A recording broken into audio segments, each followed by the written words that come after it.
Sud Radio sur les routes de l'été, Laurence Perrault. Un bonheur de vous retrouver de nouveau pour cette matinée que nous allons partager ensemble avec le programme que je vous livre dès maintenant pour notre heure sur les routes de l'été. Nous allons avoir tout simplement on va revenir dans quelques instants sur une question qui s'est posée sensiblement sur un de nos rendez-vous et on donnera la parole pour une rectification importante concernant les enfants nés sous X, donc restez bien en notre compagnie. Dans Sud Radio, vous écoutez. Ensuite, on va partir à la découverte d'un métier plutôt méconnu, pourtant essentiel, celui d'avocat général, la voix de la société face aux crimes qui sont commis dans notre société. Et puis après, je vous propose d'aller sur les Côtes d'Armor, direction Pleumeur-Bodou, pour passer une nuit à la finlandaise dans des hébergements insolites qui sont chauffés au bois. Et oui, et enfin à midi moins le quart, on va s'arrêter en Corrèze, à Ussel, pour notre escalade gourmande autour d'un ingrédient plein de caractère qui ne manque pas de piquant. Vous avez compris, il s'agira entre autres du piment. Vous l'avez compris, nous sommes ensemble. Vous êtes aussi les bienvenus au 0826 300 300 pour poser vos questions, partager votre avis sur les sujets que l'on va vous proposer.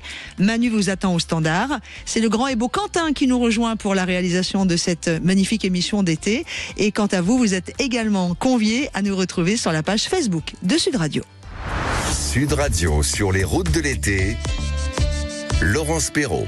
Le mercredi dernier, sur nos routes de l'été, et en l'occurrence dans notre rendez-vous Sud Radio vous écoute, nous avons donné la parole à une personne née sous X, Catherine de son prénom, et qui cherchait à retrouver ses parents biologiques, qui les a retrouvés, qui nous a raconté son parcours, et qui a créé, ou tout du moins qui a cité une erreur, donc il était normal que nous rectifions cette erreur en donnant la parole à une personne qui va venir nous raconter quelle a été l'erreur d'ailleurs et ce qui s'est passé. Bonjour Marie-Pia.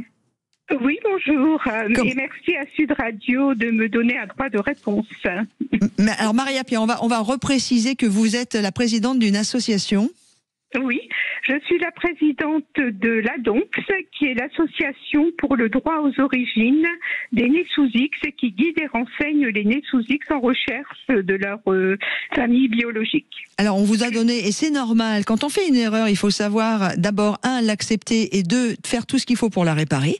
Vous êtes à l'antenne pour une rectification car une erreur a été dite lors de cette émission du 20 août dernier. Oui, la personne que vous aviez reçue, la personne née sous X, a confondu la base de données des naissances et des morts des Mormons avec les tests ADN effectués par les laboratoires américains. Alors, elle a dit que donc ces tests étaient faits par les Mormons, ce qui est totalement faux et qu'ils ne servaient à rien, ce qui est une énormité. En réalité, les tests ADN donc sont effectués par les laboratoires américains et ils sont extrêmement fiables et tout à fait efficaces. C'est le moyen actuel de retrouver sa famille biologique en peu de temps. Disons en 2, 3, 4 années, selon les correspondances que vous trouvez en effectuant ces tests. D'accord. Alors, ces tests sont interdits en France. Ils ne sont interdits en Europe qu'en France et en Pologne. On ne sait pas vraiment pourquoi.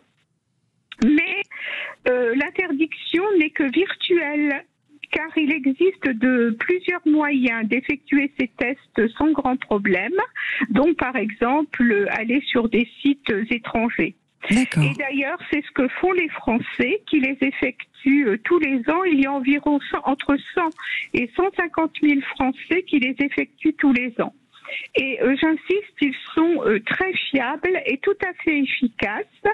Et on estime que parmi les personnes nées sous X qui ont retrouvé leur famille à la date d'aujourd'hui, il y a près de 70% de ces personnes qui les ont retrouvées grâce au test ADN.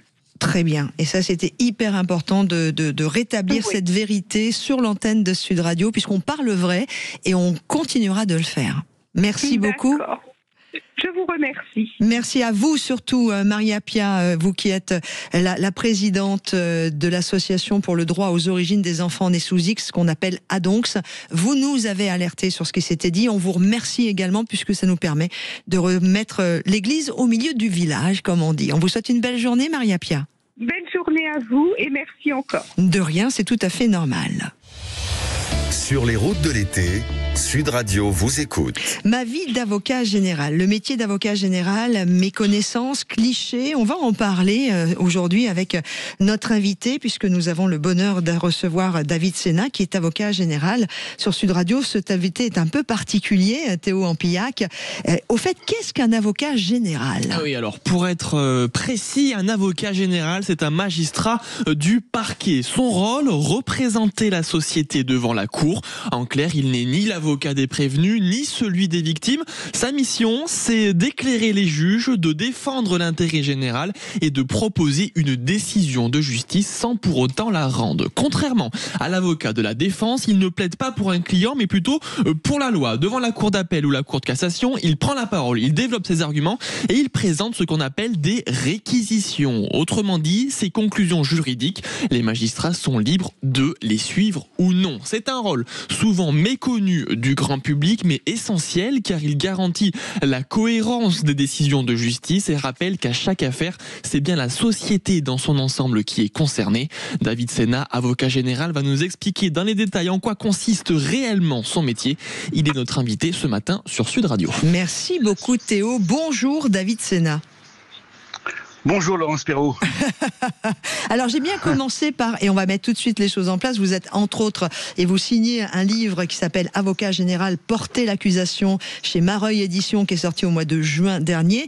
Je ne vous ai pas dit maître, car vous m'avez bien appris quand on a préparé ce rendez-vous, vous n'êtes pas maître, vous n'êtes pas avocat malgré le titre que vous avez. Et non, et effectivement, le titre, dans le fond, contribue aussi à la méconnaissance de la fonction.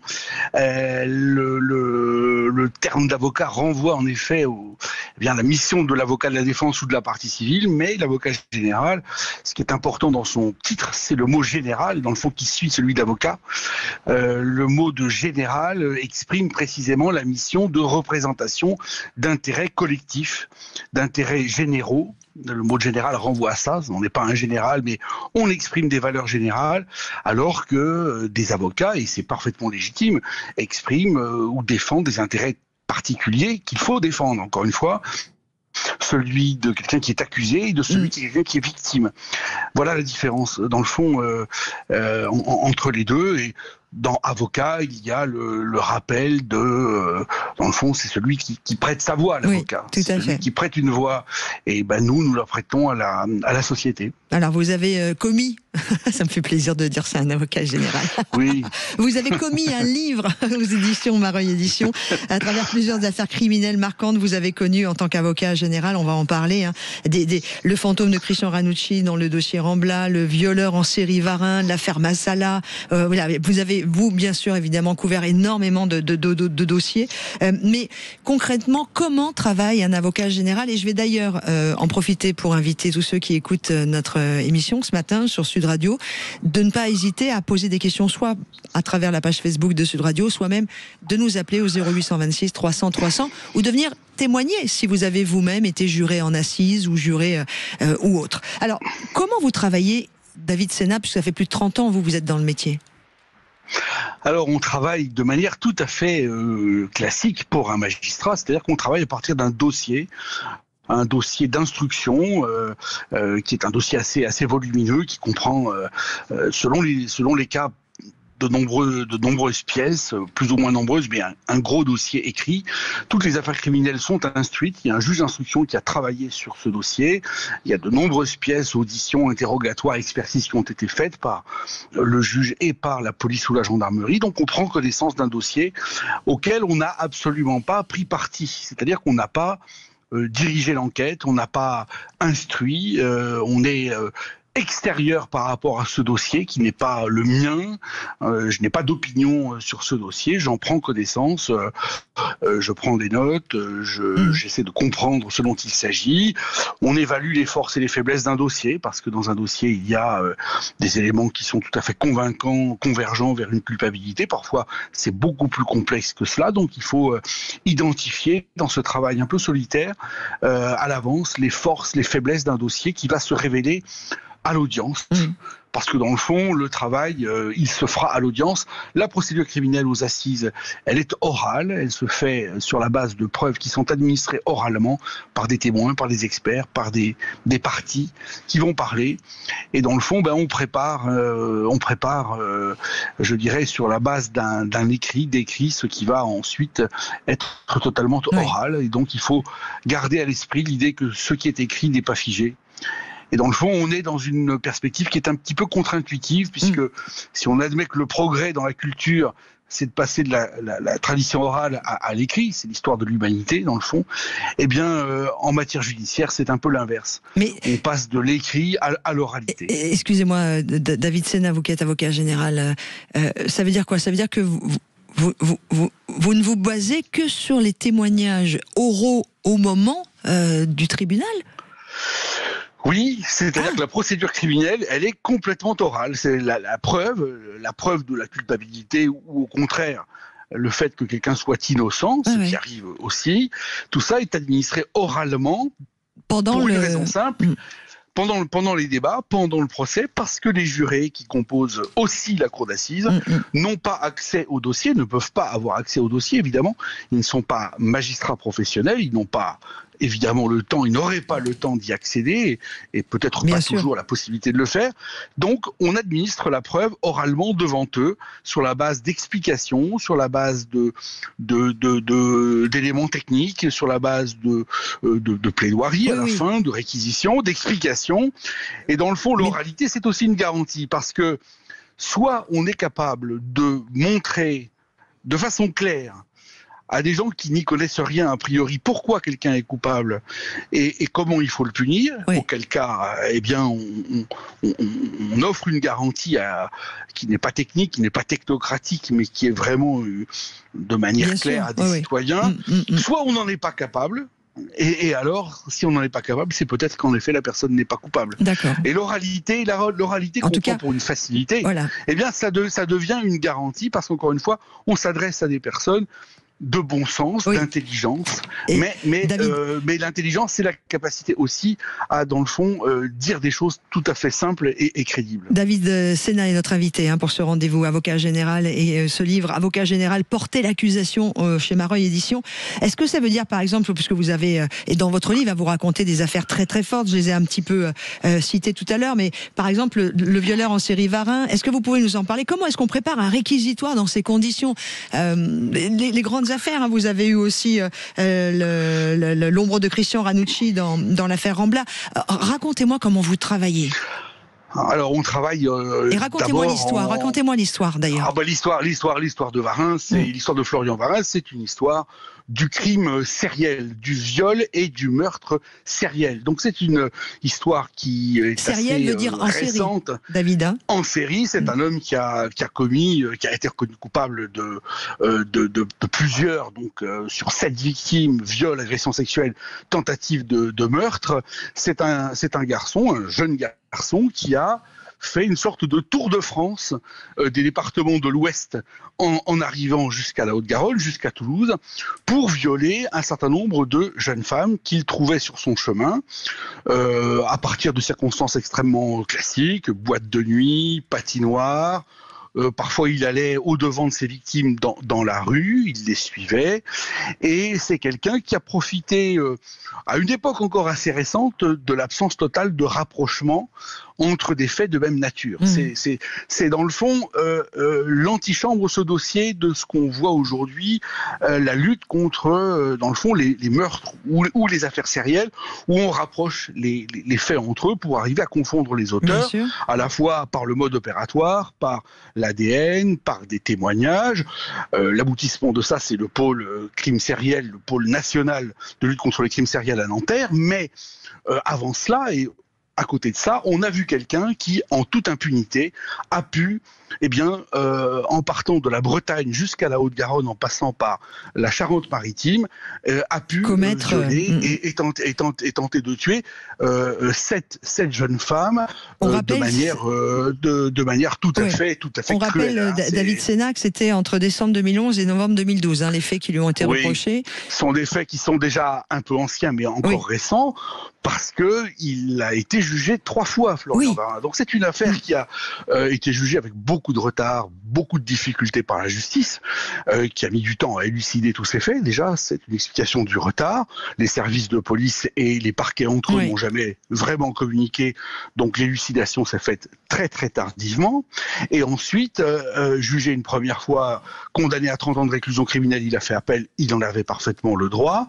Et en appel, eh bien, il a été commis une grave erreur de procédure et il a obtenu la cassation de l'arrêt d'appel, ce qui l'a conduit à être jugé une 3e et dernière fois, ce qui fait que ça a été une histoire extrêmement longue, judiciaire, et surtout pour les victimes, qui dans le fond, entre la commission des faits de 2011 et le jugement définitif en 2021, c'est plus de 10 ans d'une épreuve qui a été une épreuve physique, morale, liée aux faits, mais aussi une épreuve liée au dysfonctionnement de la justice et de la police.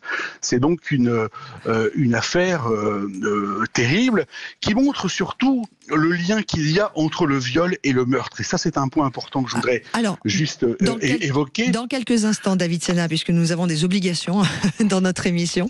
Donc, dans quelques instants, on va revenir sur cette affaire du violeur en série Varin et ceux dont vous voulez nous parler juste après. Restez en notre compagnie. On en reparle. On est sur Sud Radio. Vous êtes dans Sud Radio. Vous écoute dans le cadre des routes de l'été. Vous n'hésitez pas. Vous avez vous-même vécu en tant que juré. Vous pouvez venir nous retrouver. Notre invité est avocat général. Comment est-ce qu'il travaille? Quel est son rôle? Voilà, on rentre dans le tribunal, on rentre dans un procès pour mieux comprendre comment ça fonctionne grâce à notre avocat général David Sena et le titre de son livre Avocat général, porter l'accusation, aux éditions Mareuil. À tout de suite sur Sud Radio. Sur les routes de l'été, Sud Radio vous écoute. Et on écoute un avocat général ce matin qui a expliqué évidemment son rôle en tout début de présentation aux éditions Mareuil. David Sena, qui est notre invité, signe ce livre Avocat général, porter l'accusation. Alors juste avant la pause, David, nous étions, monsieur l'avocat général, nous étions, non, je vous taquine, en train de parler de cette affaire, parce que dans ce livre, vous nous dévoilez des affaires incroyables. Le fantôme de Christian Ranucci dans le dossier Rambla, Zach et Taha, le violeur en série Varin, c'est dont on parlait juste auparavant. Revenons sur ce que vous disiez, le fait que ce dossier était particulier entre ce qui s'est passé avec la police, entre autres, et pas seulement. Oui, c'est un dossier qui se termine au plan des faits par une tentative de meurtre. Florian Varin tente de tuer sa dernière victime au terme de son périple et il tente de faire d'une certaine manière disparaître son corps en la mettant dans une poubelle. Ça nous montre une chose qui est souvent peu mise en exergue, qui est le fait que le viol, dans le fond, est non seulement une forme de meurtre de la personne, il y a quelque chose qui s'éteint chez la victime, mais que le plus souvent, l'instinct meurtrier, il est très présent chez le violeur. Et quand les victimes de viol disent, dans le fond, j'ai essayé de sauver ma peau parce que je craignais d'être tué, elles ont malheureusement raison. Et le dossier Varin le démontre. C'est un des dossiers que vous avez traité, qu'on retrouve dans votre livre, Avocat général, porter l'accusation. Il y a eu d'autres affaires que vous livrez dans ce livre. Je ne vais pas vous proposer une affaire, je vais vous demander de m'en proposer une de celles qui vous a marqué particulièrement. Le dossier Rambla m'a marqué particulièrement. On rappelle les faits. Jean-Baptiste Rambla, c'est le frère de Maria Dolores Rambla, qui a été tué par Christian Ranucci à Marseille en 1974. C'est une victime indirecte, mais une victime de meurtre. Et quel meurtre!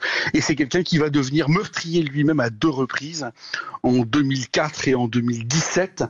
Et donc c'est un destin marqué par le sang, par le meurtre. Il y a un lien évident entre toutes ces affaires. Mais en même temps, on a tenté de réduire, dans le fond, ces 2 gestes meurtriers successifs à son statut de victime, alors que l'explication était autre. C'est une explication très individuelle, très personnelle, qu'on n'a pas d'ailleurs au terme de plusieurs procès le concernant. Mais c'est quelqu'un qui a été marqué par le meurtre de sa sœur, la mort du meurtrier condamné à mort exécuté en 1976, et qui a vécu finalement dans cette atmosphère terrible de sang. Ce qui nous montre d'ailleurs que la peine de mort, outre le débat éthique sur la peine de mort qui suffit à soi-même, se suffit à lui-même, la peine de mort n'a aucun intérêt pratique pour ceux qui en sont encore les défenseurs. La violence appelle la violence, le sang amène dans le fond une deuxième vague, une troisième vague de sang.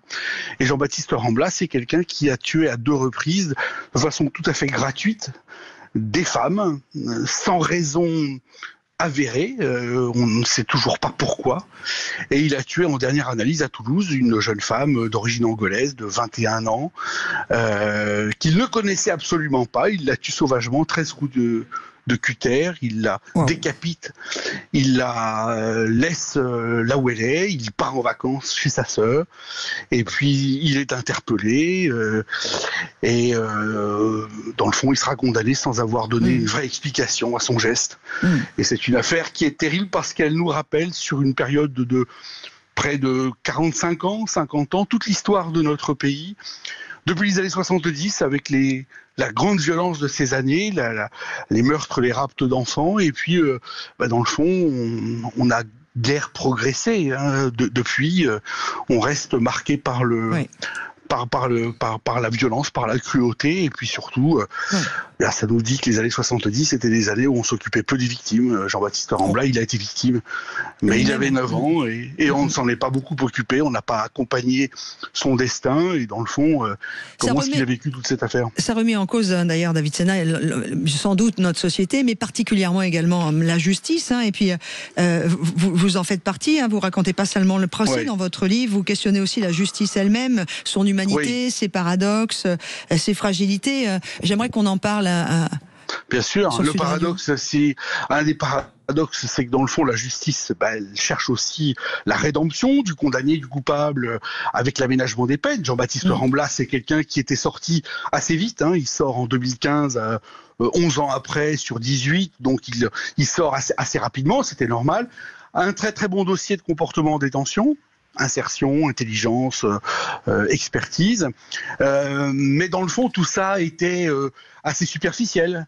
Et la justice, dans le fond, ne creuse pas assez ce qu'est véritablement un condamné. Elle s'intéresse plutôt aux conditions qu'elle lui assigne pour pouvoir bénéficier d'un aménagement de peine, une libération conditionnelle. Ce sont des conditions assez formelles, dans le fond. Mais ça permet à la justice, d'une part, de se dire je participe à la rédemption, je suis bienveillante, je suis généreuse. C'est l'hémisphère gauche de la justice. Mais en même temps, la justice prend un risque terrible.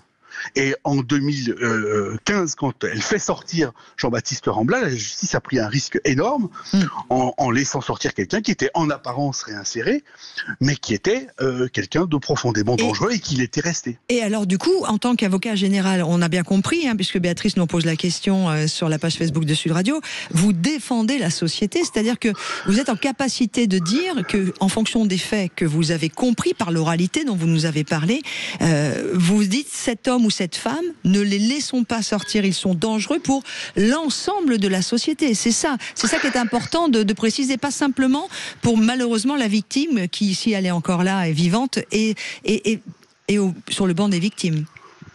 Alors, à travers un dossier, on s'adresse évidemment à la victime, à ceux qui demandent justice, à l'accusé, mais on s'adresse aussi par projection à une société qui vous écoute ou pas, mais qui a une oreille toujours attentive. Par conséquent, on défend aussi, d'une manière certaine, toutes les femmes qui sont victimes de viol ou qui pourraient l'être, les personnes vulnérables, les personnes vulnérables qui peuvent être tuées ou qu'on peut tenter de tuer, les mineurs évidemment qui sont victimes de viol. Donc il s'agit aussi de dire, dans le fond, de quoi les faits sont le nom dans notre société contemporaine.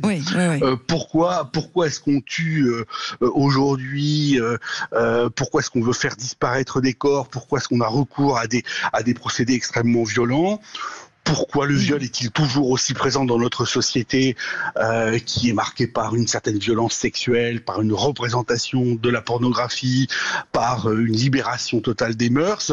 Et il faut aussi restituer un dossier dans un ensemble plus général qui est une société. Et la société, elle est très très très peu homogène aujourd'hui. C'est une société qui à la fois veut une sécurité légitime, mais c'est une société qui veut aussi, d'une certaine manière, qu'on pense à la dignité et à la réinsertion d'un condamné même violent. Elle vous dit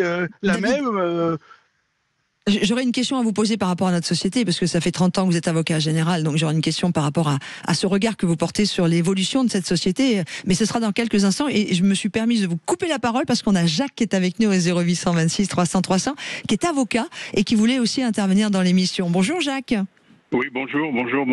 Quelle est la question? Alors, quelle est la question? C'est vous êtes avocat, comment vous travaillez avec les avocats généraux, et est-ce que vous travaillez avec les avocats généraux? Avant de travailler avec l'avocat général, on travaille d'abord avec son client. Et le problème numéro 1 de l'avocat, c'est que quand sa porte s'ouvre, quand la porte de son cabinet s'ouvre et que quelqu'un rentre pour le consulter, on ne sait jamais d'avance à qui on va avoir affaire. Comme on l'a entendu récemment, la société serait divisée en braves gens et en salauds. Et on ne sait jamais quel est celui c'est qui pas rentre aussi dans simple. votre cabinet. Et puis c'est peut-être pas aussi simple que ça.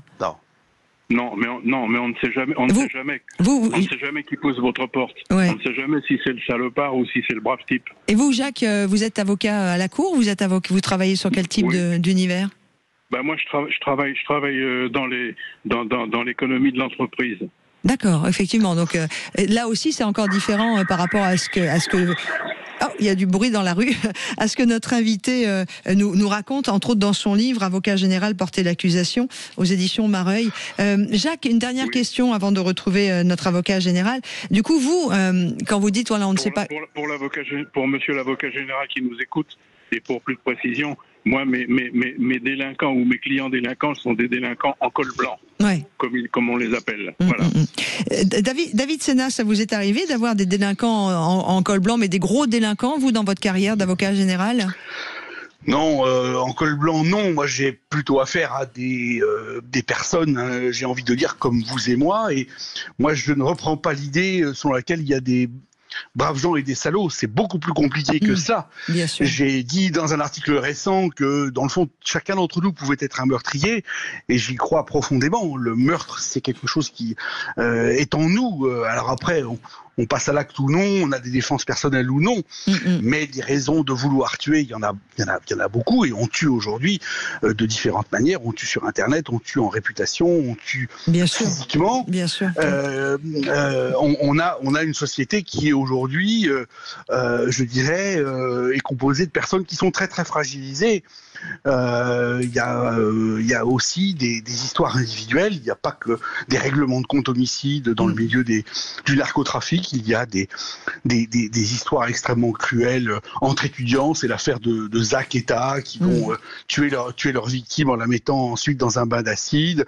C'est Sophie Massala, ce que je raconte dans mon livre, qui tue l'une de ses collègues de travail dans une association d'aide aux handicapés en la découpant en 6 morceaux et en les projetant dans le canal du Midi. Il y a du malheur personnel qu'on ne mesure pas et qui aboutit à des actes extrêmes.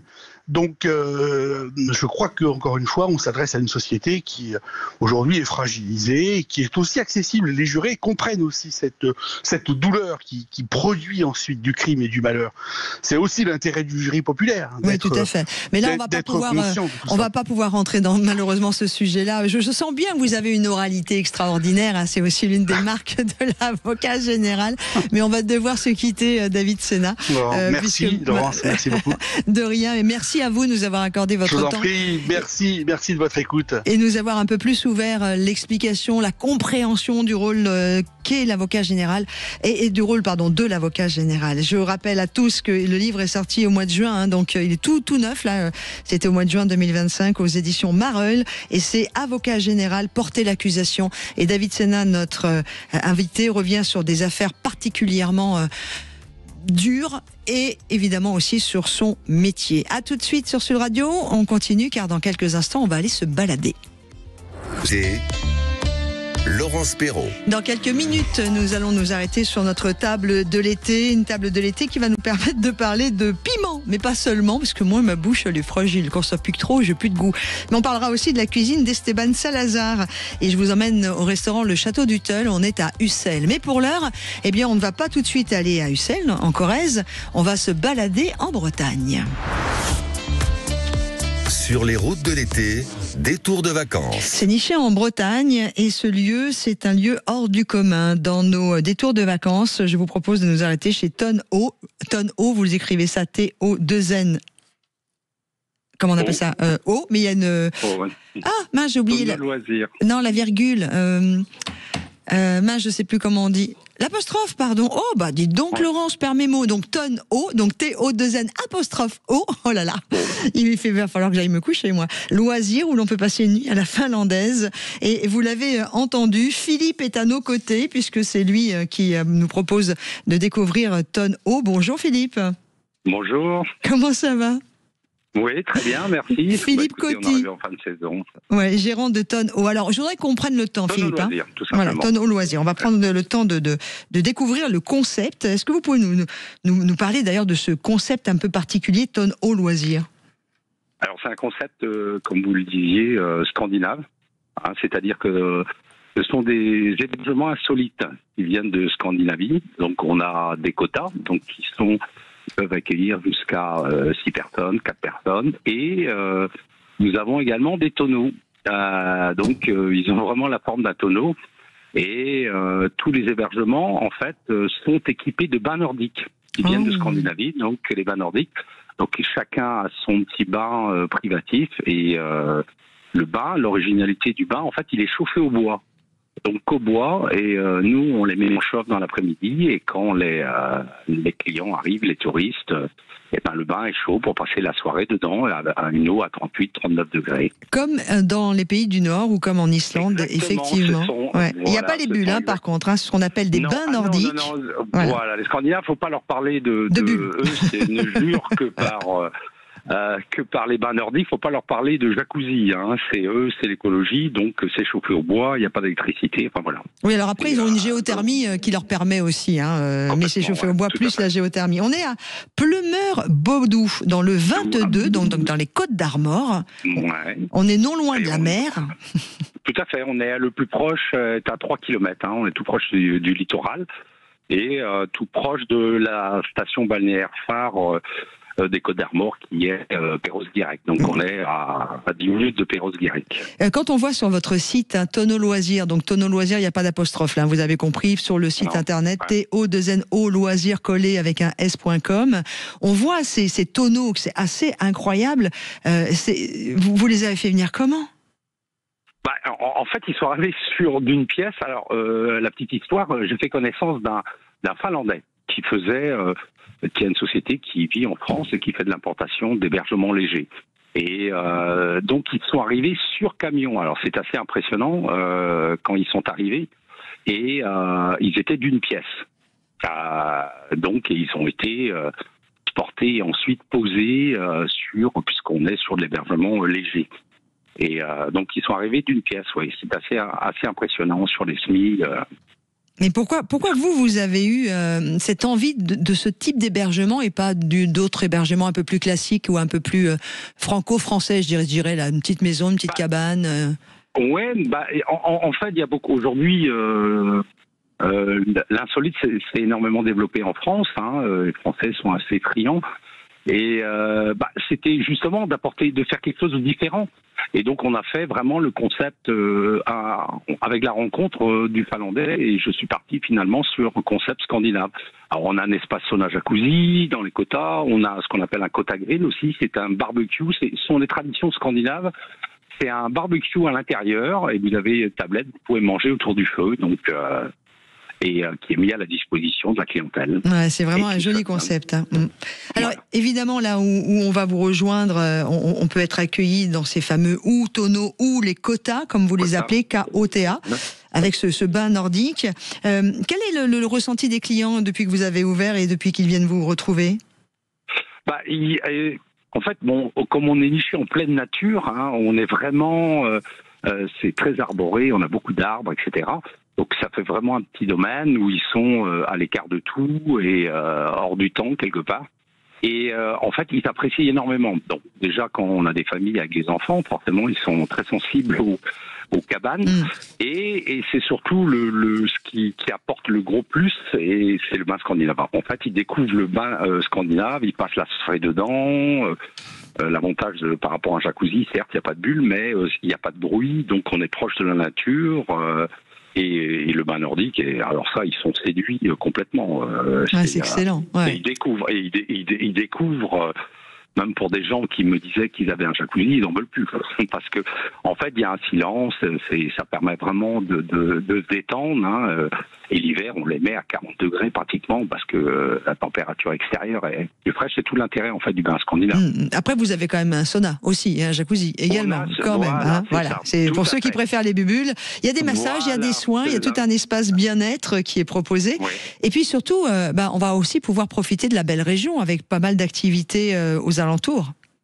Oui, et puis surtout, nous on est ici, cette partie-là est connue pour sa côte de granit rose, forcément. Ouais. Donc c'est unique en France. Donc nous on a beaucoup de voyageurs pendant toute la saison qui viennent surtout pour aller voir cette fameuse côte de granit rose qui est à 10 minutes en voiture. C'est magnifique.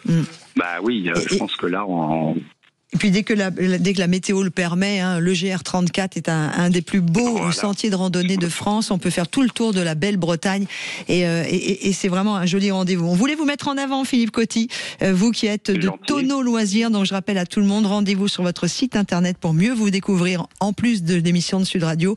Tonneau, T-O-2-N-O, L-O-I-S-I-R-S, tonneauloisirs.com. On vous embrasse et on vous souhaite une belle fin de saison. Merci à vous. Allez, à bientôt. À bientôt. Ouais. Au revoir. Allez, dans quelques instants, je vous l'avais annoncé, on va quitter la Bretagne, on file du côté de la Corrèze et on va se mettre à table. Sud Radio, la table de l'été. Et je vous propose de me suivre en direction de Ussel, où nous sommes en Corrèze, au château du Teil. Bienvenue sur cette table de l'été, avec une escale également qui va nous permettre de mêler la Corrèze et la Colombie. Oui, parce que notre invité, lui, a décidé de marier les paysages d'Ussel avec les saveurs de son pays natal. Esteban Salazar, bonjour. Oui, bonjour, vous allez bien? Très bien, de vous entendre, c'est un vrai bonheur. Vous avez moins de 30 ans, c'est ça? Tout à fait, 29. J'adore. 3 mois. J'adore l'insolence de la jeunesse, surtout quand elle est talenteuse. Depuis août dernier, vous avez ouvert votre restaurant, le Château du Teil. C'est un établissement qui a déjà décroché en mars dernier un bib gourmand du Michelin. Vous allez très très vite, Esteban Salazar. Ouais, en fait, j'aime bien la vitesse. Vous voyez comment je parle, en fait. C'est exactement ça. Je pense que ça fait 1 an qu'on a ouvert le château. On est très contents. C'est un projet qui va quand même vite, qui avance bien. On prend la maturité et c'est beau. C'est intéressant. Et juste pour rappeler pour les gens qui vous se disent mais on connaît ce nom, on va faire une toute petite parenthèse, on va pas s'arrêter dessus. Mais Esteban Salazar, vous avez aussi évidemment participé à Top Chef, dont vous avez été dans les finalistes de Top Chef et bravo. Dites donc. Alors, vous êtes colombien, installé en Corrèze. Si je vous dis piment, monsieur le Colombien, ça vous fait penser à quoi? C'est une évidence pour vous et votre cuisine? Tout à fait, c'est une évidence. En fait, les piments, on a la tendance à penser que les piments c'est piquant, ça pique, mais il n'y a pas forcément. Il y a des piments qui piquent énormément, mais il y a des piments qui ont aussi beaucoup de goût, mis à part les piquants. Donc c'est un produit qui vient vraiment de l'Amérique du Sud. Il y a 6000 ans. C'est vraiment un produit que les Amérindiens plantaient et qu'on est dans la culture sud-américaine et c'est très important. C'est limite une religion. Oui, carrément, c'est limite une religion. Mais quand vous dites qu'il y a des bougies au piment.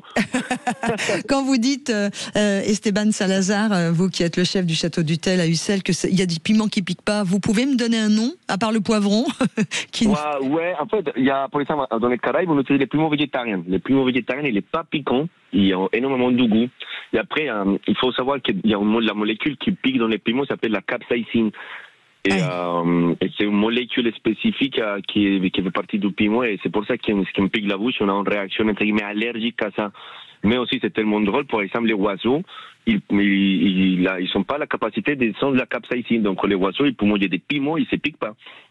Eh ben, ils ont de la chance. Je devrais avoir un bec d'oiseau, moi, parce que ma bouche, je fais vraiment partie des gens où à peine le poivre, vous voyez, sinon ça me fait très très mal. Parlons du piment différemment, hein, et pas simplement de l'effet sur ma bouche. Vous faites une huile au piment fumé. Tout à fait.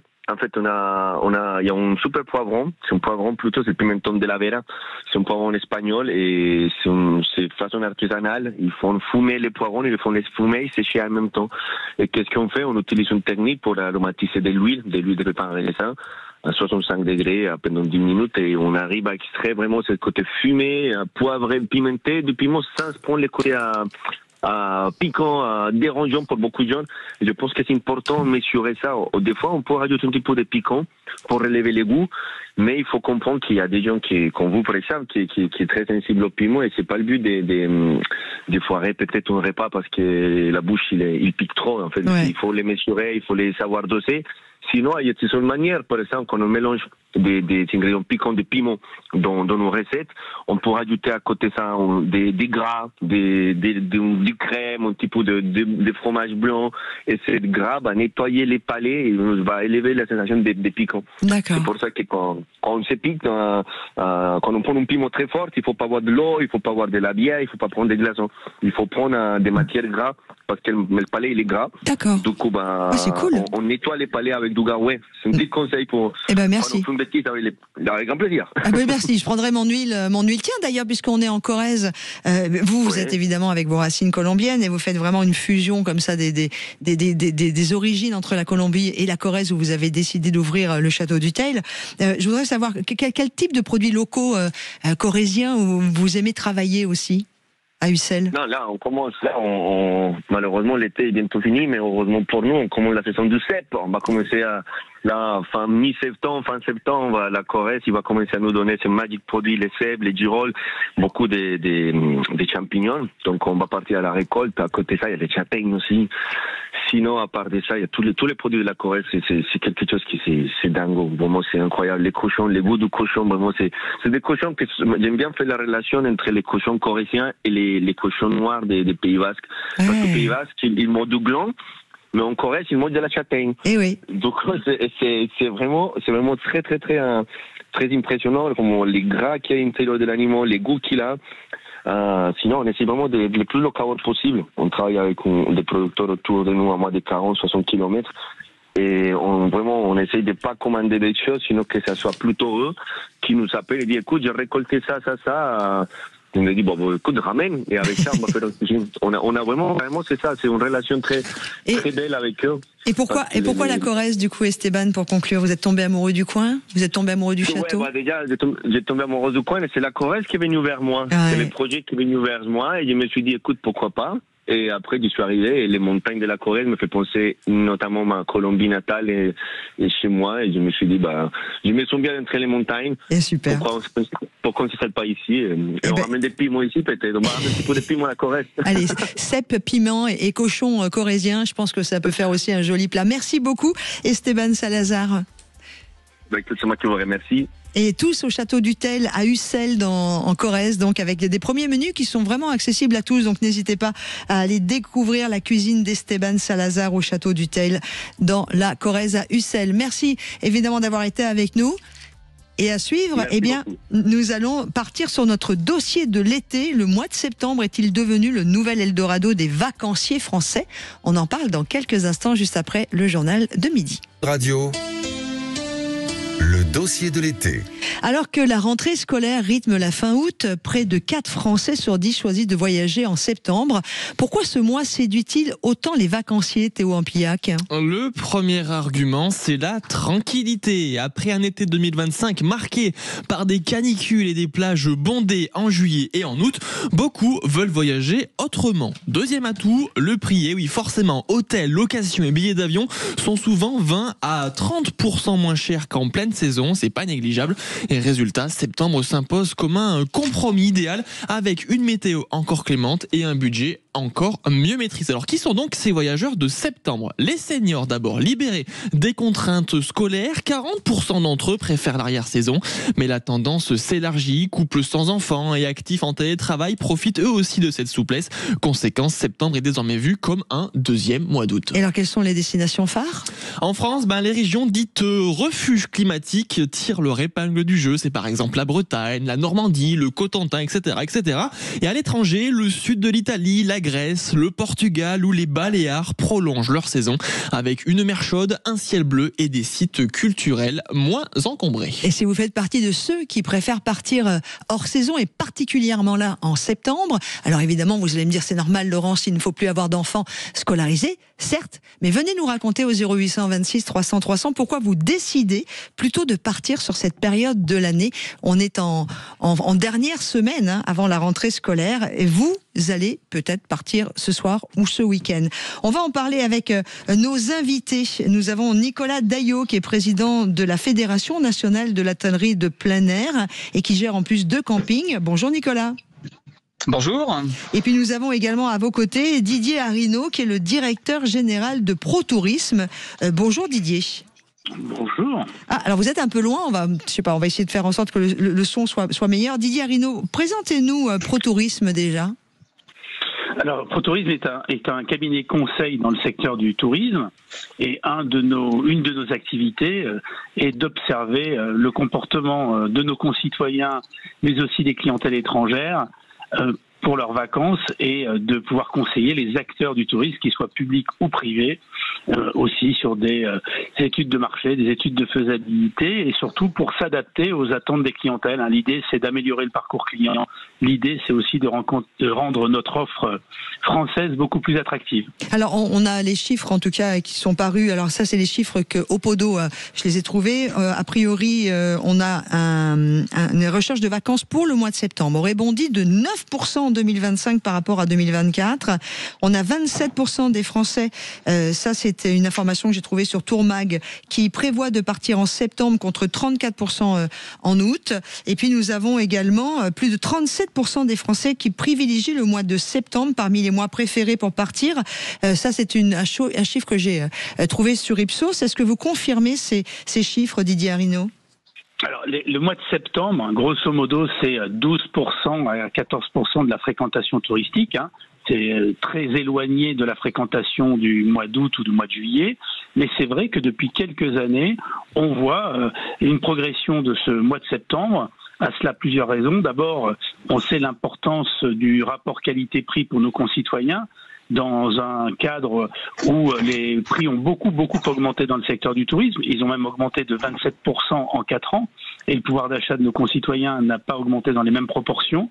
Donc, ceux qui le peuvent essayent de trouver des solutions pour payer moins cher et aussi pour avoir moins de monde. Et c'est vrai que le mois de septembre est propice à la découverte de nos destinations et propose souvent un bon rapport qualité-prix. C'est souvent 25-30% moins cher qu'au mois d'août et ça rend le mois de septembre attractif. Et puis il y a aussi ceux qui partent parce qu'ils ont travaillé en juillet-août et qui ont la possibilité de partir à cette période de l'année. Et comme ça a été indiqué, il y a aussi tous ceux qui n'ont pas les contraintes scolaires ou les contraintes du travail. Et ceux-là, ce sont avant tout les retraités, mais pas seulement. On a aussi de plus en plus de jeunes adultes, sans enfants, qui partent à cette période de l'année. Ils ont souvent assuré la permanence parce que leurs collègues voulaient partir en juillet, c'est tout à fait normal. Et eux profitent de ces périodes pour pouvoir s'évader. Et c'est vrai que depuis quelques années, la météorologie du mois de septembre était quand même très agréable. Oui, tout à fait. Très agréable. Didier, et ce qui permet aussi à ces vacanciers de septembre de pouvoir profiter au maximum d'une météo supplémentaire. Alors Didier, je vais donner la parole aussi à Nicolas Daillot parce que je voudrais savoir si cette tendance dont vous nous parlez, vous qui êtes directeur général de ProTourisme, Nicolas Daillot, vous qui êtes président de la Fédération nationale de l'hôtellerie de plein air, se retrouve effectivement dans ce qu'on appelle maintenant l'hôtellerie de plein air, ce qu'on appelait les campings avant. Qu'on appelle toujours les campings. D'ailleurs, les deux vocables sont totalement synonymes. Didier a tout dit. En réalité, avec peut-être quelques petites différences, quelques nuances dans le monde du camping, c'est vrai que le mois de septembre est l'un des mois depuis 15 ans, quand on regarde les chiffres de l'INSEE, qui a le plus progressé. On est autour de 11% à peu près des nuitées globales de la saison d'avril à septembre. Alors c'est vrai, à comparer aux 38% du mois d'août, le mois d'août à lui seul pèse 38% de la fréquentation touristique des campings français. Ça reste quand même le mois le plus fort. C'est de très loin le mois le plus fort. C'est vrai que le mois de juillet est un petit peu perdu. Par contre, le mois de septembre a connu un des surcroîts de nuitées les plus élevés pour toutes les raisons évoquées. Alors, il y a quelques petits segments de clientèle propres au camping. Parce que chez nous, finalement, on constate d'une part que le premier contingent de clients au mois de septembre, ce sont les retraités, évidemment, avec deux profils principaux. Ceux qui louent plutôt un hébergement, un mobil-home, un chalet, une roulotte sur place. Et puis tous ceux qui ont plutôt un camping-car, parce que c'est vrai qu'en septembre, il y a peu de retraités qui utilisent la tente, c'est plutôt les familles. Mais la France est le deuxième pays d'Europe pour le camping-car.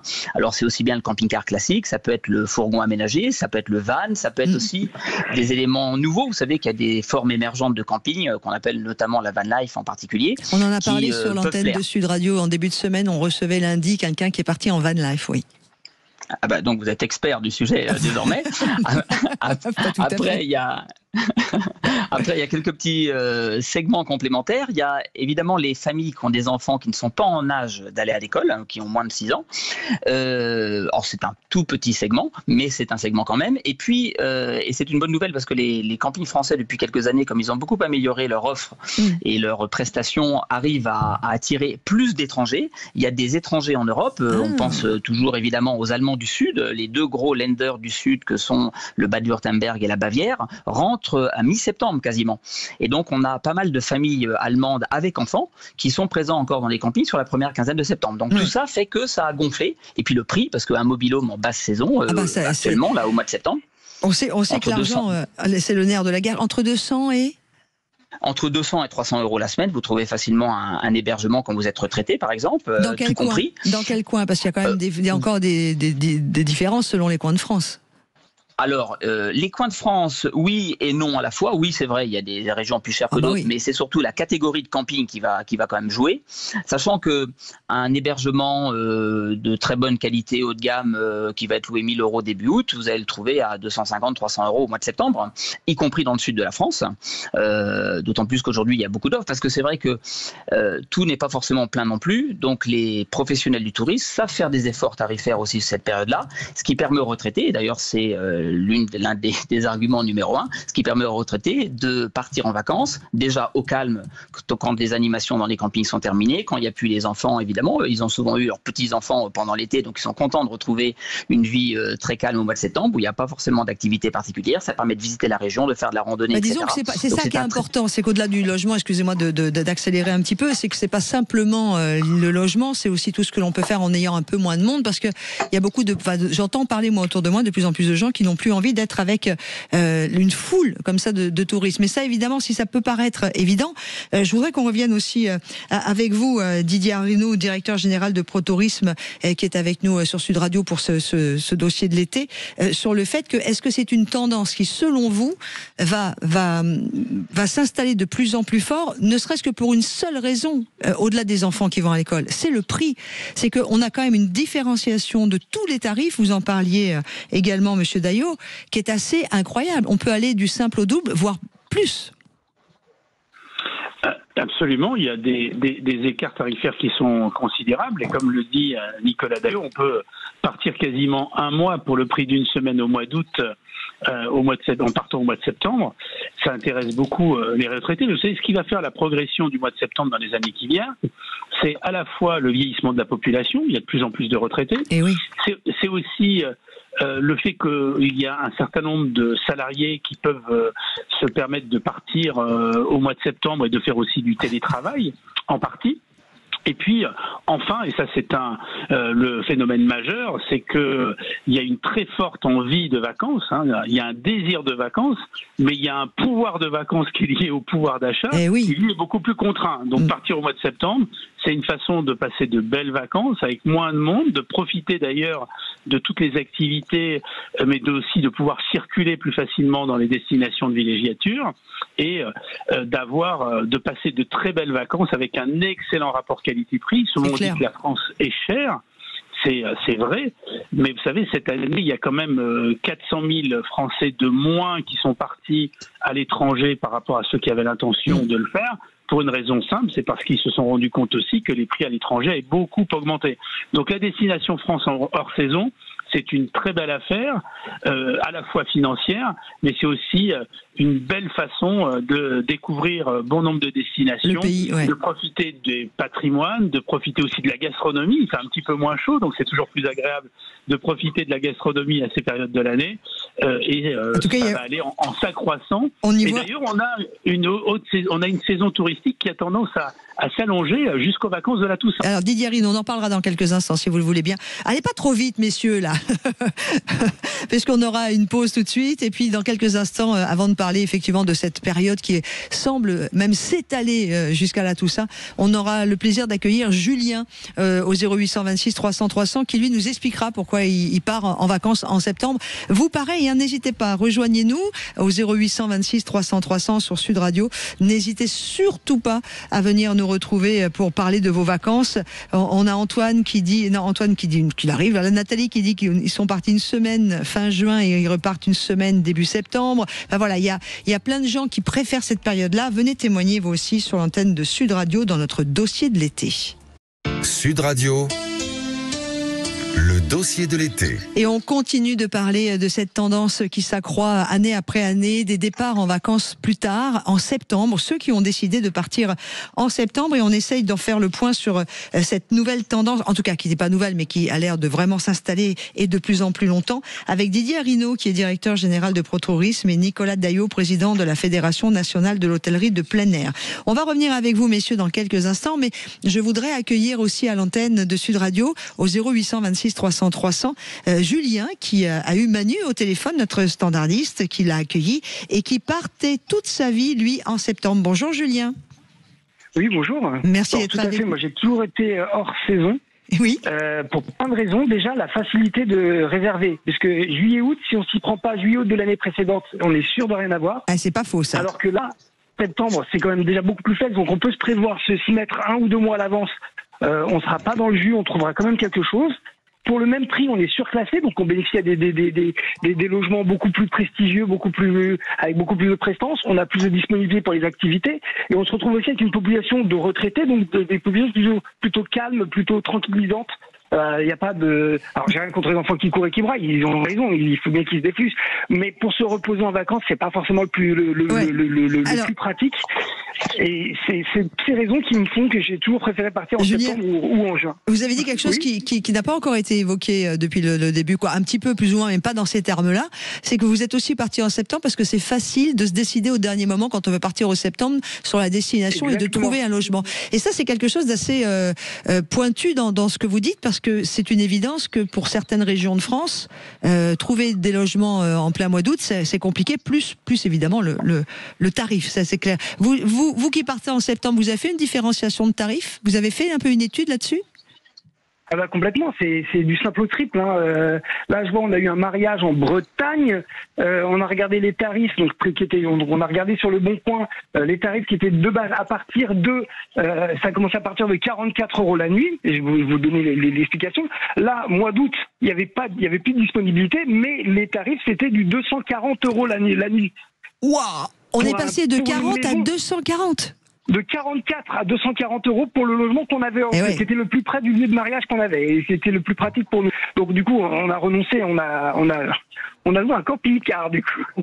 Ah bah vous avez bien fait. Réaction Didier Arinaud et Nicolas Daillot. Didier Arinaud, la réaction sur le témoignage de Julien et sur cette évidence. Hein, c'est vrai, quand on part en septembre ou en octobre, en fait, on a moins de difficultés pour trouver un logement disponible. Oui, évidemment. D'ailleurs, on a de plus en plus de facilité quand même dans notre pays à trouver des logements disponibles, y compris en plein été.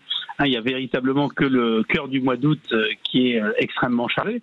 On l'a vu au mois de juillet, mais effectivement, non seulement il y a de la disponibilité, mais il y a aussi des prix qui sont beaucoup plus attractifs, et c'est ce qui fait le succès du mois de septembre.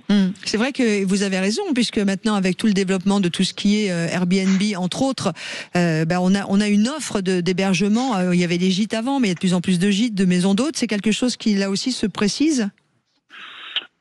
Il y a un développement très fort de tout ce qu'on appelle la location de meublés.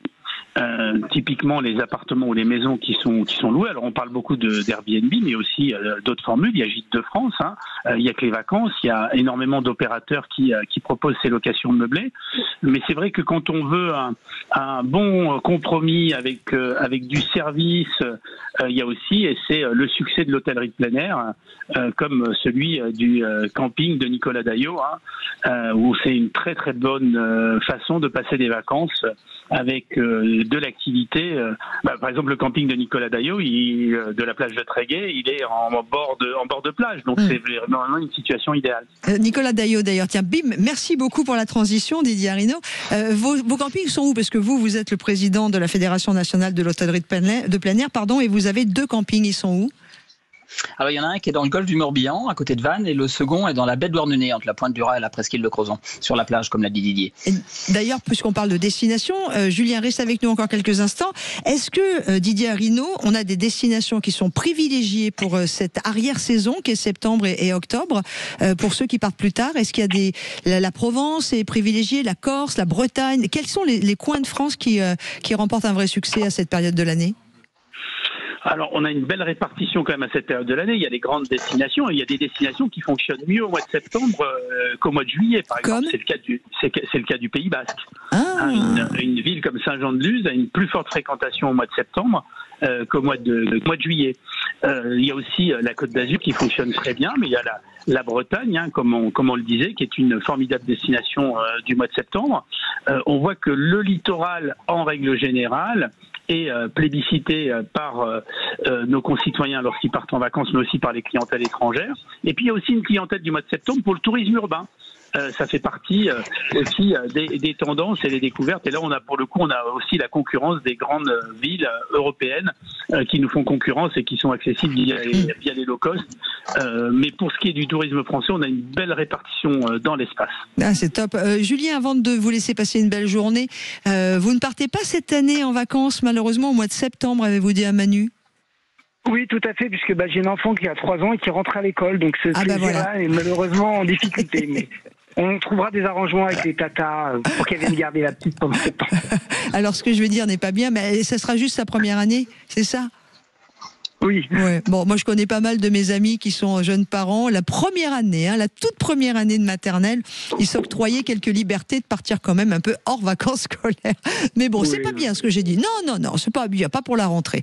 Non, Quentin, mon réalisateur, me dit non, Laurence, pas pour la rentrée. Je n'ai pas parlé de la rentrée, Quentin. Mais par exemple, la Toussaint, on peut la prendre un petit peu avant ou un petit peu après. Revenons avec vous, Nicolas Daillot. La Bretagne, m'a-t-on dit, et mon petit doigt a toujours raison, a vraiment beaucoup apprécié cet été très chaud, et vous avez été complet tout le temps en Bretagne pratiquement pour cet été 2025. Alors ça a été vrai sur le mois d'août. Par contre, sur le mois de juillet, parce que les Français nous ont fait défaut, en réalité, ce sont les étrangers qui ont permis de sauver le mois de juillet pour les campings qui ont la chance d'avoir justement une proportion importante d'étrangers. Mais en fait, ça a été bien meilleur que l'année dernière, évidemment, puisqu'on est à plus de 3% de hausse. Ça, c'est une bonne nouvelle. Sachant que l'année dernière, on avait perdu 6% de fréquentation parce que l'année avait été très humide. Ça faisait longtemps qu'on n'avait pas eu une année aussi humide. Oh oui. Donc l'année 2025 a été vécue comme une bénédiction par les professionnels du tourisme, évidemment. On est content d'avoir retrouvé ce niveau d'activité, mais on ne retrouvera pas pour autant sans doute, alors sauf si le mois de septembre vraiment cartonne jusqu'au bout, le niveau de fréquentation de 2023 qui était notre record historique. Je pense qu'on va être entre les deux, entre l'année dernière et l'année précédente. Et les gens sont venus chercher la fraîcheur, j'imagine? Parce qu'il a fait très beau en Bretagne, mais avec des températures totalement agréables. Et clairement, tout à fait. Alors on le voit, de toute façon, quand vous regardez la fréquentation touristique des campings français depuis une quinzaine d'années, vous apercevez que la moitié nord, donc le Nord-Loire, progresse 2 fois plus que la moyenne nationale. Ouais. Ce qui ne veut pas dire que le Sud sera vidé dans les années qui viennent. Le Sud restera le champion parce que le Sud a les plus grosses capacités d'accueil. Je rappelle que les 4 régions du Sud de la France font à elles seules 2/3 de la fréquentation annuelle des campings. Wow. Donc il y a encore de la marge pour que le Nord les dépasse. Mais la moitié Nord, c'est vrai aussi pour les Hauts-de-France, qui est l'une des régions de France qui a le plus progressé ces dernières années. C'est vrai pour la Normandie. Curieusement, les Pays de Loire sont un peu en retrait, mais grosso modo, oui, la moitié nord s'en est bien tirée cette année du fait des belles températures. Pour conclure notre sujet, Didier Arinaud, vous le disiez, vous qui êtes directeur général de ProTourisme, la tendance des départs en vacances hors saison à partir de septembre, ceux qui préfèrent partir après la vague de tous ceux qui partent en juillet-août, a tendance, c'est pas le cas de le dire, d'aller jusqu'à la Toussaint? Et oui, alors pour la peine, le réchauffement climatique et l'augmentation des températures favorisent des départs à ces périodes de l'année, justement qui sont moins chaudes, et on a effectivement un étalement de la fréquentation de plus en plus forte sur ces périodes, au grand bonheur aussi des destinations qui, que ce soit des stations balnéaires ou que ce soit des espaces géotouristiques, on voit bien qu'il y a des propositions de plus en plus fortes avec des commerces qui restent ouverts plus longtemps. Vous savez, l'activité touristique est un complément indispensable de nos territoires et heureusement d'ailleurs qu'il y a cette activité touristique, ça permet justement au commerce de rester ouvert, aux animations d'être mises en œuvre par les collectivités. Et puis, il y a de plus en plus aujourd'hui de séjours thématiques qui se développent à ces périodes de l'année, qu'on soit fan d'activités sportives ou alors d'activités culturelles. Et c'est la grande force du tourisme français, c'est d'avoir des patrimoines au sens large tout à fait extraordinaires, et ça vaut la peine de découvrir nos belles régions. Quand on est du sud, d'aller en Bretagne, on est breton, d'aller dans les destinations du sud. Mais vous savez, on a beaucoup entendu que les gens recherchaient les destinations du Nord. En été, les gens ils veulent avant tout du soleil. Et les destinations qui ont fonctionné cet été, ce sont les destinations où il y a de l'eau, les destinations du littoral, les destinations des zones de lac. Quand on entend la chaleur a défavorisé les destinations du Sud, non, ça a rééquilibré les réservations. Mais quand on part en vacances en été, on cherche avant tout les destinations soleil. Et ça a été le cas encore cette année, et des destinations où on peut se baigner, des destinations où il y a de l'eau. Où il y a de l'eau, oui, tout à fait. Pour conclure, s'il vous plaît. Oui. En conclusion, justement, le complément de ces vacances hors saison, c'est de pouvoir découvrir les patrimoines et être un peu moins dépendant de ces destinations avec de l'eau. Eh ben, en tout cas, c'était merci beaucoup, un sujet sur lequel vous avez été parfait, Nicolas Daillot, président de la Fédération nationale de l'hôtellerie plein air, et Didier Arinaud, directeur général de ProTourisme, pour mieux comprendre ceux qui partent en septembre et qui privilégient l'arrière-saison plutôt que le plein été. Merci à vous deux. Merci d'avoir été avec nous sur Sud Radio. Et quant à nous, eh bien, dans quelques instants, on va reprendre un sentier de l'été, puisque l'été n'est pas terminé. D'abord, les vacances s'arrêtent que le 1er septembre, et puis surtout, l'été, lui, ne s'arrête que le 21 septembre. On a encore une bonne 3 semaines à vivre ensemble. Enfin, de l'été. Tu dis cette rentrée 2025 septembre. Dans quelques instants, vous avez rendez-vous avec les escapades de Rémi André, qui va nous promener pour cette fin d'émission de nouveau avec des rendez-vous gourmands. Mais tout de suite, eh bien, on parle de ces routes de la rentrée, en route pour la rentrée. Et aujourd'hui, c'est avec Colin Magnan-Goupil. Sud Radio sur les routes de l'été. Laurence Perrault. La rentrée approche à grands pas, que l'on soit élève, parent d'élèves ou enseignant. Le stress commence à arriver. Comment expliquer ce phénomène?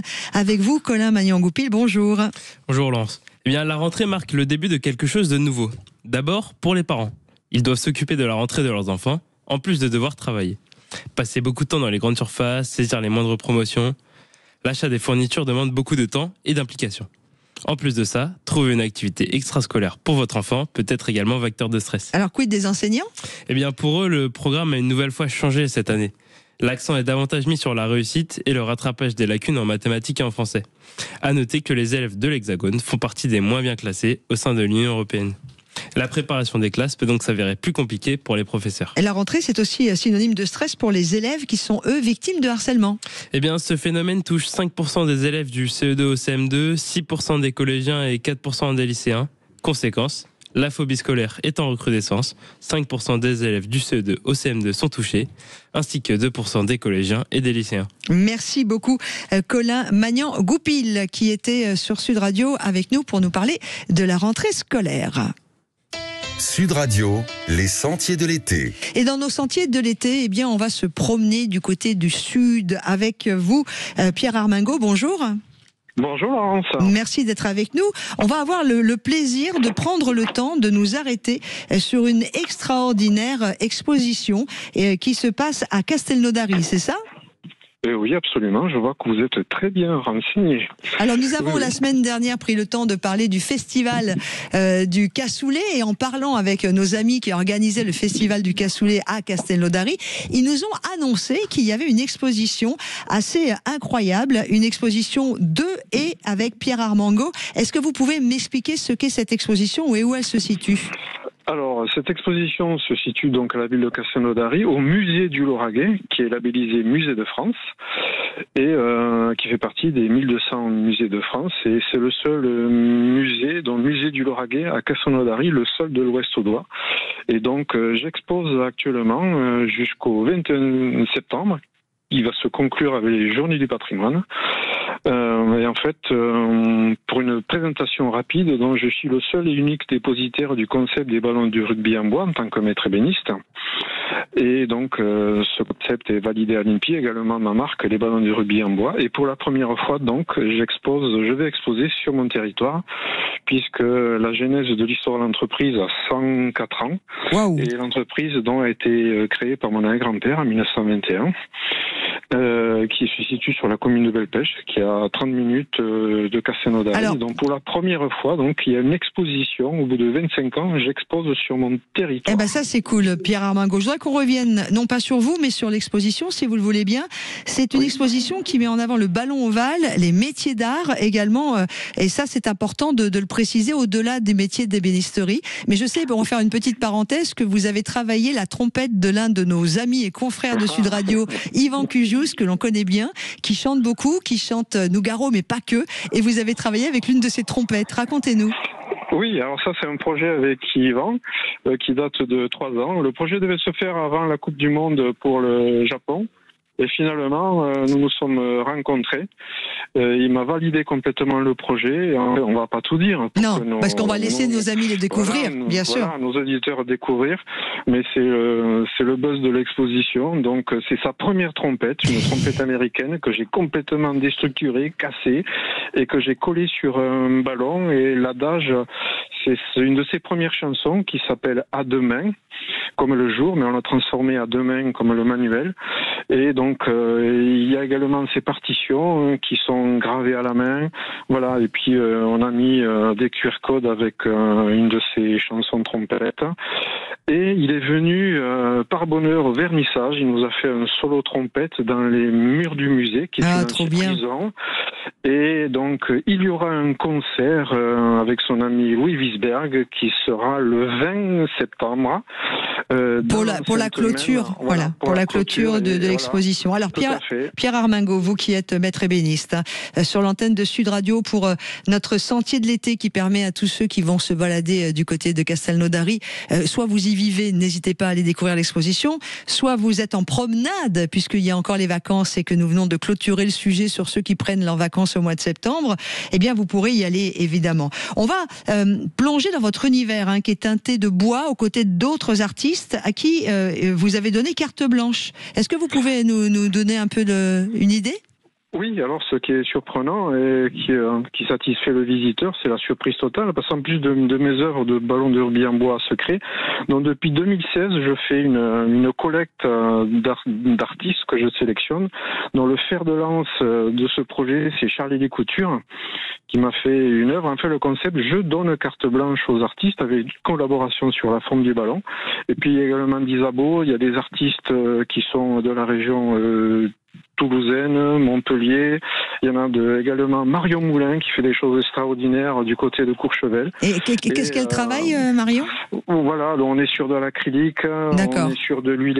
Et en fait, ils ont créé et posé leur art sur mes ballons du rugby en bois. D'accord. Et il y a toute une histoire, et on est sur 2 salles, et l'exposition est sur 355 mètres carrés. Je l'ai mesuré. Pierre, vous avez aussi... C'est une vraie aventure. Vous avez aussi invité un meilleur ouvrier de France et joaillier, Fabien Cardona, qui a réalisé un collier, une création que l'on peut aussi découvrir sur place lors de cette exposition. Absolument, quand je le peux, comme l'ébénisterie est classée métier d'art, donc j'invite un métier d'art qui me tient à cœur. Donc c'est Fabien Cardona, qui est meurtrier de France, donc comme vous avez dit à Narbonne, et qui nous a créé un collier double chaîne avec un caillou, on va dire, extraordinaire. Et ce collier se déclipse et se met sur une bague. Donc on essaie de faire de l'excellence à travers les artistes et le musée du Lauragais. On essaie justement, et surtout pour les jeunes et les moins jeunes, puisque la présentation se fait sur toutes les hauteurs. Et comme ça, les enfants, les ados peuvent profiter de la vision et de leur vision surtout. Donc ce collier plaît énormément à côté d'un de mes ballons qui a été signé par les Black Ferns, qui sont l'équivalent des All Blacks en Nouvelle-Zélande. Et tout ça est un vrai mélange. Et surtout, ce qui me réconforte, c'est que nous avons des visiteurs qui n'aiment pas du tout le rugby. Et finalement, ils en ressortent ravis, enchantés, parce que sur la culture et ce que j'essaie de proposer modestement, ils repartent complètement satisfaits. Différent, surtout, voilà, le livre d'or qui est écrit par les enfants de 5, 6, 9 ans. Non, mais ça c'est cool parce que vous apportez en plus ce ballon de l'Ovalie, puisqu'on est en Ovalie et que, Quentin qui réalise cette émission, c'est Monsieur Rugby tout au long de l'année avec toute l'équipe de Sud Radio Rugby. Voilà, vous avez eu cette idée complètement magnifique de replacer le ballon de rugby avec des rugby en bois qui sont sublimes. Et là, dans l'exposition, on a d'autres artistes qui viennent travailler avec vous. Là, moi, sur la photo du musée du Lauragais, je suis face à un ballon de rugby qui a une tête de fille, une tête de personnage féminin avec des grosses lunettes bleues. Il y en a un autre qui est décoré d'une façon extraordinaire. On a l'impression que ce serait presque Jules Verne qui aurait pu le décorer. Enfin, c'est ouf. Et c'est vraiment très beau. Donc, je vais indiquer et inviter tout le monde à aller découvrir cette magnifique exposition. C'est au musée du Lauragais et c'est à Castelnaudary et c'est ouvert jusqu'au 20 septembre. Merci beaucoup, Pierre. Voilà, je vous en prie. Merci à vous, Laurence. À bientôt. Et me dit Quentin que Sud Radio Rugby, sera de retour dès vendredi avec la Pro D2. C'est ça, mon Quentin, Voilà, vous savez tout dans cette émission Les Routes de l'été. Merci à Pierre Armingaud d'être intervenu et puis de nous avoir parlé de cette si belle exposition, parce que nous, Sud Radio, on aime le rugby et on l'assume. C'est comme on aime la voiture et on l'assume. C'est comme on vous aime vous et on l'assume aussi. Allez, à suivre. On va retrouver quelqu'un qu'on aime aussi beaucoup et on l'assume. C'est Rémi et ses belles escapades. Ce sera juste après la pause.